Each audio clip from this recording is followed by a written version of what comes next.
قناة مورا.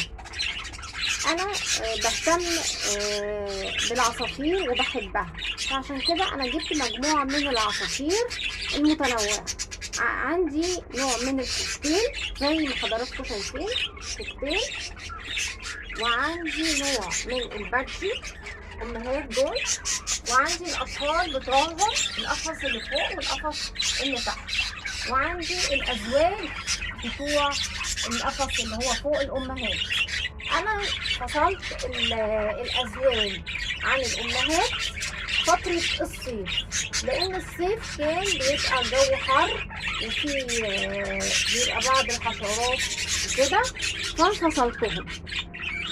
فان شاء الله في الفترة القادمة، يعني على الشهر ده كده، على شهر 9 في اواخره، هبدأ اعتني بيهم واجيب لهم فيتامينات واحط لهم البيض والبقسماط.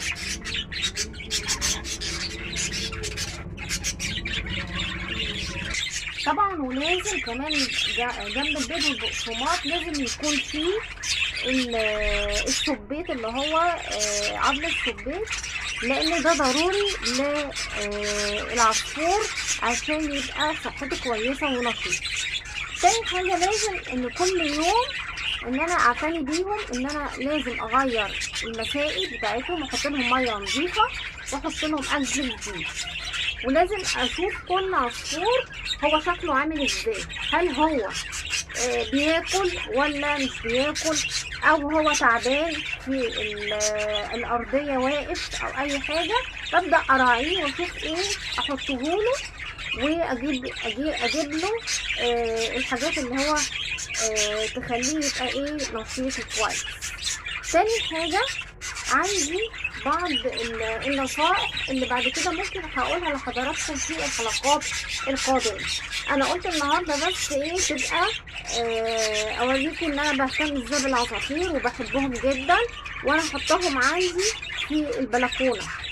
لو عندك بلكونه ممكن تحطي فيها العصافير بتحطيها، لو ما عندكيش بلكونه ممكن بتحطيهم في حته، بس ما تحاوليش ان انتي تحركيهم من مكان لمكان، لان بعد كده لما يكون في اعشاش وفي بيض ما بنفضلش ان احنا نشيل الاعشاش، ما بنفضلش ان احنا نشيل الاقفاص علشان يبقى في استقرار للعصافير، بحيث ان هم يحسوا ان هم في عندهم امان، ويقدروا البيض يفقس والزغاليل تطلع. تاني حاجة ان في فترة الحر دلوقتي انا حطاهم زي ما انتم شايفين بلاستيكة فيها مية، حطاها للكوكتيل، ده قفص الكوكتيل حطاله بلاستيكة فيها مية علشان الحر. ممكن ان هو لما بيحس بالحر الشديد بيخش جوه في العلبة وبيبدأ يعوم في المية، ده كده بيلطف من حرارة الجسم بتاعته. عندي مجموعة كمان من الألوان، في عندي اللون اللي هو السبنجل، وعندي اللاتيني، وعندي اللي هو النورماندي اللي هو العادي. في عندي كمان الكوكتيل اللي انا جايباه ده، في عندي اللي هو الحبشي، واللي هو اللون اللي هو الاصفر اللي هو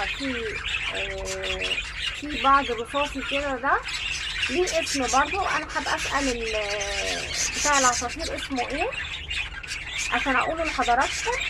وغير كده كمان ان انا شاكه ان يكون اللي هو اللي لونه اصفر في رصاصي يكون ذكر، لان انا كنت عايزه اجوز الحبشي اللي هو اللي لونه رصاصي للي لونه اصفر، فانا شاكه ان هو يكون ذكر. هبقى اخده واوديه للراجل بتاع العصافير او مربي العصافير وهساله هل هو ذكر ام انثى.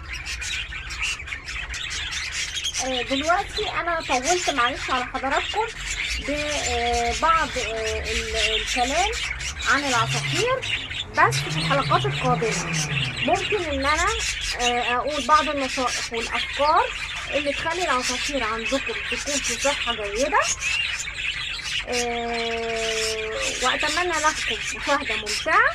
ولو عجبكم الفيديو حطوا لايك وشير وفعلوا زر الجرس اللي لونه أحمر، سبسكرايب، واختاروا الكل ليصلكم كل جديد. وشكرا لكم في الحلقة القادمة.